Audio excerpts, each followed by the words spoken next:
My name is Joshua Austin. I'm a restorative dentist in San Antonio, Texas. And I'd like to talk to you today about the dental-mental connection. This is my dad, and I love showing this photo of my dad because I'm proud of him and I'm proud of what he did for dentistry. Practiced for 25 years in Amarillo, Texas before we moved to San Antonio, where he taught at the dental school in San Antonio. And I actually have some photos of his old office, and I'd like to show some of them to you because they're actually really fun to look at. This is my dad's dental building, a 5-doctor group practice in Amarillo, Texas. This office was built in 1972, and in 1972, the idea of a 5-doctor group practice was kind of revolutionary. They were actually the biggest dental group west of the Mississippi in 1972. So I'm proud of my dad being a revolutionary, thinking about the idea of a group practice back then. The office still exists. It's no longer a dental office. It's actually a clear channel communications building in Amarillo, Texas. Now, when I look at the waiting room here, I mean, really, this just screams classic design, right? I mean, classic furniture, classic interior design. Frank Lloyd Wright would be proud to have designed such a timeless artifice. Obviously, I'm joking. This is the waiting room at my dad's office, and it's obviously a huge waiting room because they're 5-doctor group practice, but I get a little creeped out by how big this waiting room is. I mean, I run a solo practitioner office, and so my waiting room is about, I don't know, 1/10 the size of this, and so this waiting room makes me feel a little itchy based on the overhead of this office. Here's a view from the other side of the waiting room, ostensibly in another zip code because of how big this waiting room is. Now, this next photo you're gonna see is my second favorite photo of the whole series. This is my dad's office manager, Georgia. Now, when you look at that beehive haircut and you look at that sassy Southern look, I can't help but think of the goddess Dolly Parton. I mean, Georgia here looks like she could have been the inspiration for the character Dolly Parton played in the movie 9 to 5. Absolutely spectacular. I also love the woman leaning up against the file cabinet in the back. If you got time to lean, you got time to clean. You're messing with my inheritance there. So let's get to work. Here's the other office manager, Debbie. Now, say what you will about Georgia being stuck in the 1960s. Debbie is ready for the 80s. This is 1972. She's got the 1980s perm. She's got the cutoff sleeves. She is ready for Whitesnake to pour some sugar on her as she writhes around on the hood of a Camaro.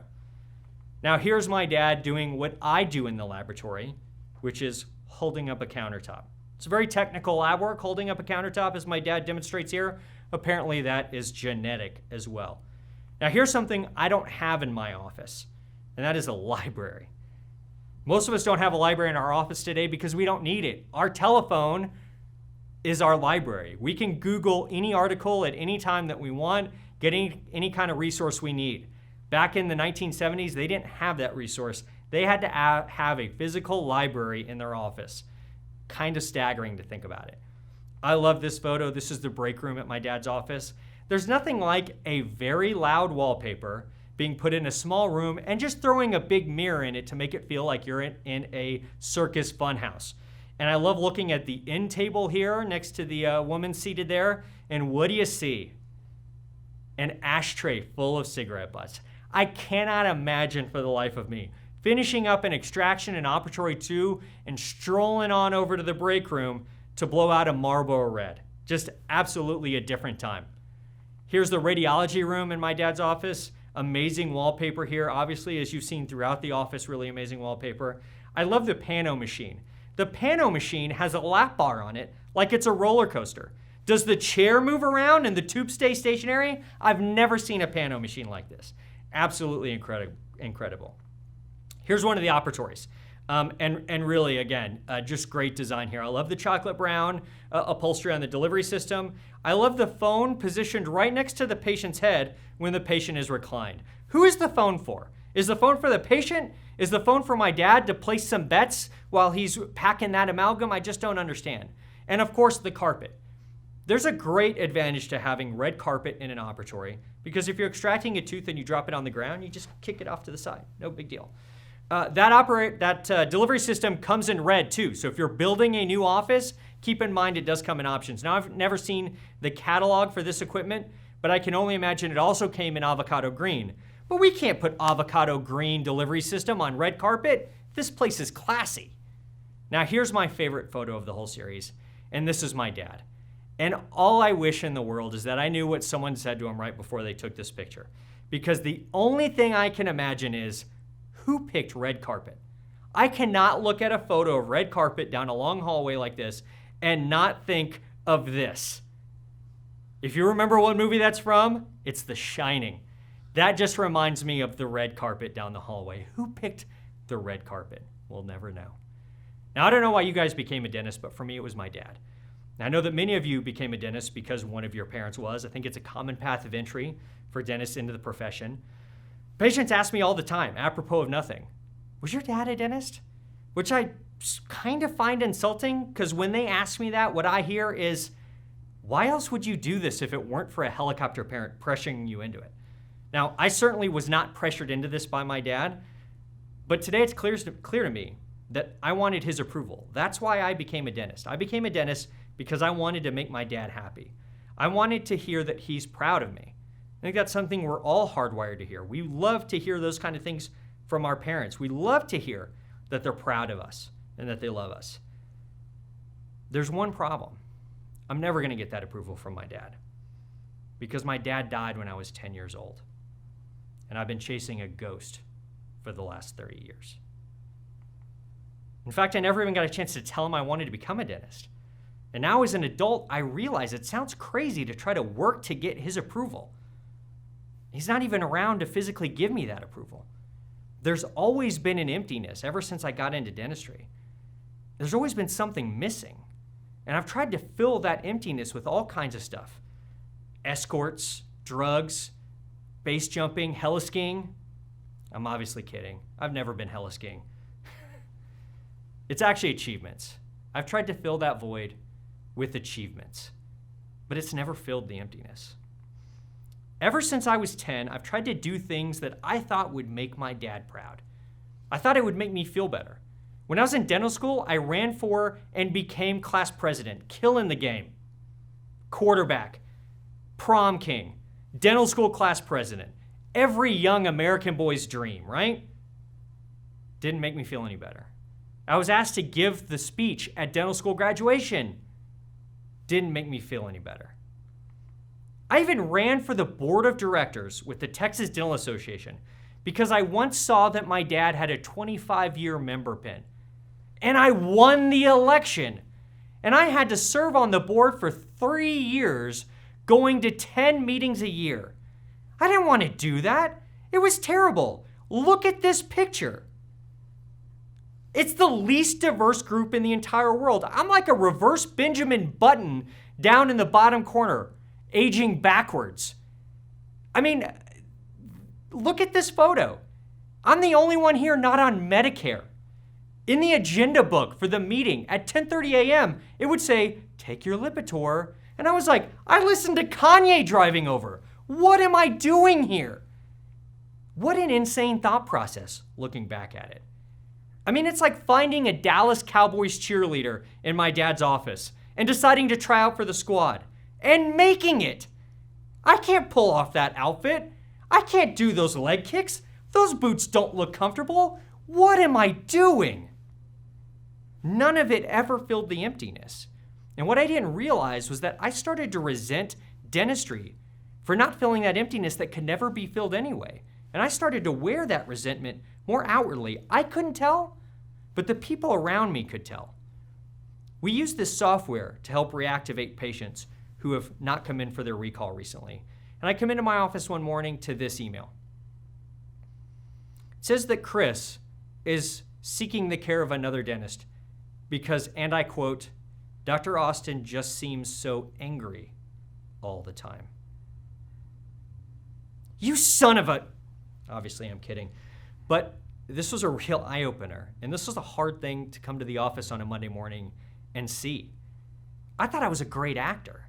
I thought I was Daniel Day-Lewis putting on an Oscar-worthy performance every day, and that my patients loved it and loved me. And it turns out they could tell.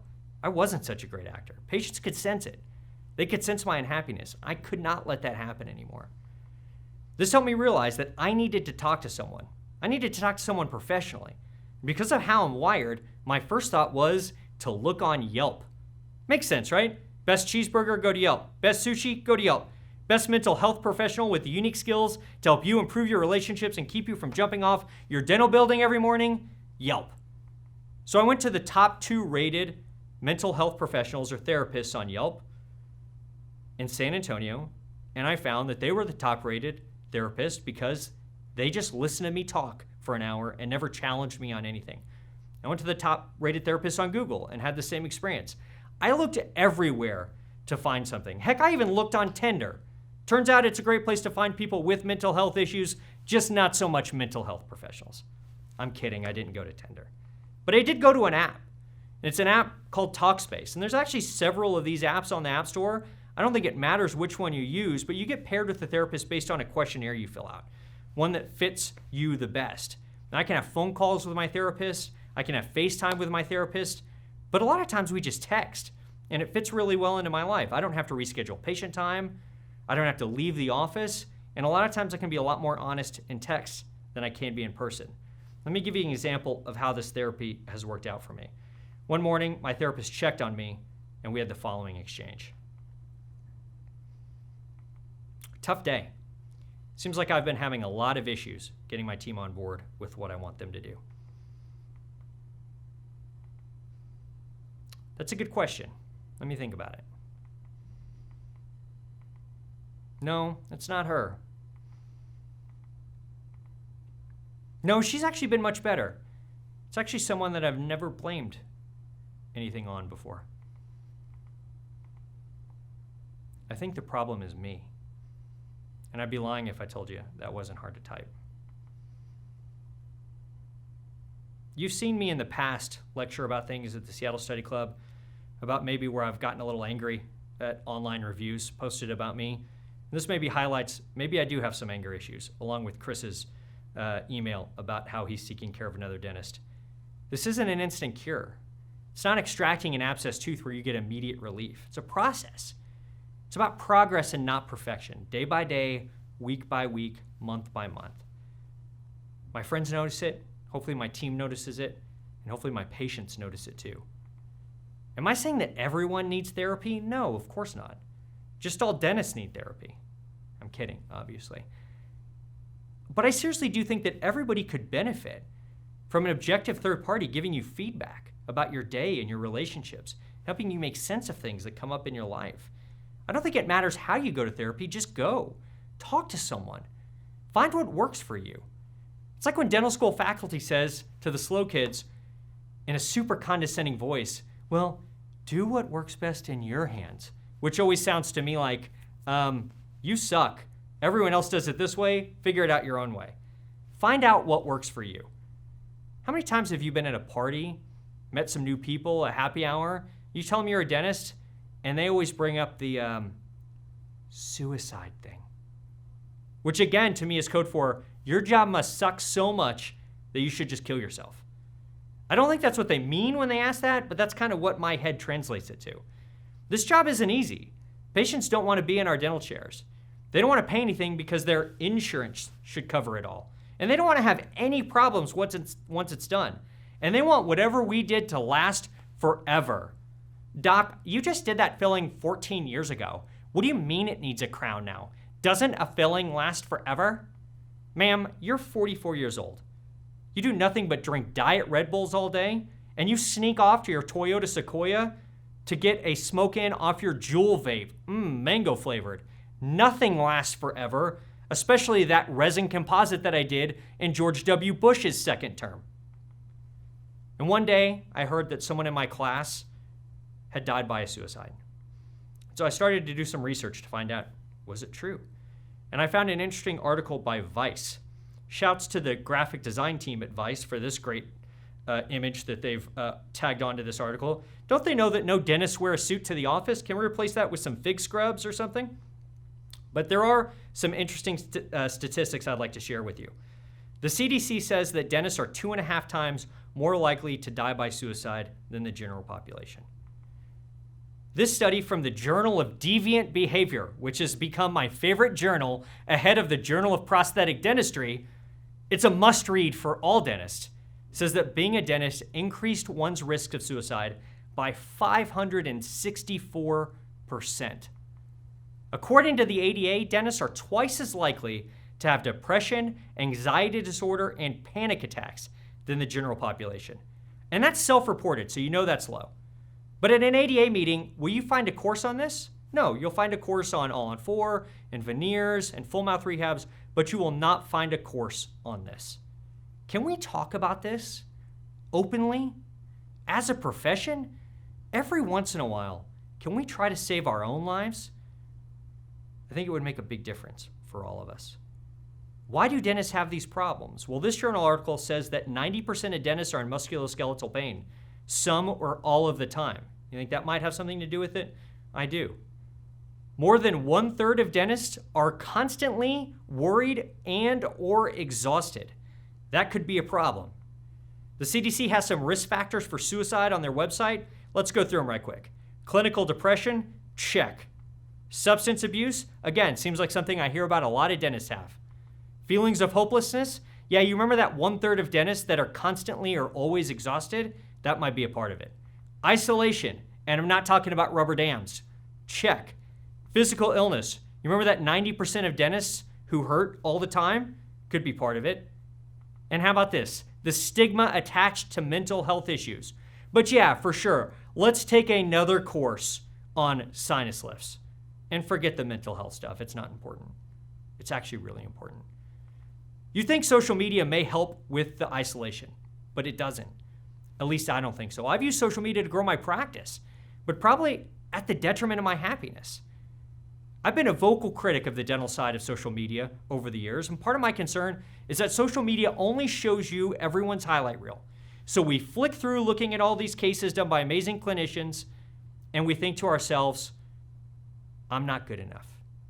And every time you think to yourself, I'm not good enough, the other voice that says I am good enough gets quieter. And so I think we need to be careful about social media. In fact, I think everybody should take at least a 2-week social media vacation every year to get away from this echo chamber that we've built. I challenge others to do the same. Take a 1-week or 2-week vacation from social media. I promise it will make you feel better. It's okay to not be okay. If you've ever had depression or anxiety, you're not broken. You're okay. Many other dentists and dental professionals all suffer silently. It's okay. We're in this together. These are a couple of the apps that I use regularly. We talked about Talkspace earlier. Calm is a guided meditation app that has really helped me.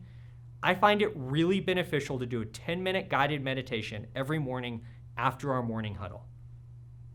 Makes me start the day in a really good mental space. We spend so much time in dentistry focusing on minutia. We refine our margins with red striped diamonds until they're smooth as can be. We polish our anterior composites till they're so shiny, we see our double chins reflected back at us. If we could just spend a fraction of the time that we spend doing that on our own mental health and happiness, make our lives a lot better. Make our team's lives a lot better. Make our patients' lives a lot better. It would make our loved ones' lives a lot better. It's now my goal to not only put in the work to be a good restorative dentist, but also put in the work to keep me centered as a person so that my patients can sense how grateful I am to have them, so that my team can sense how grateful I am to have them. I don't want to become one of those awful preventable statistics. And that, my friends, I think is something that my dad would definitely be proud of. Thank you, and be well.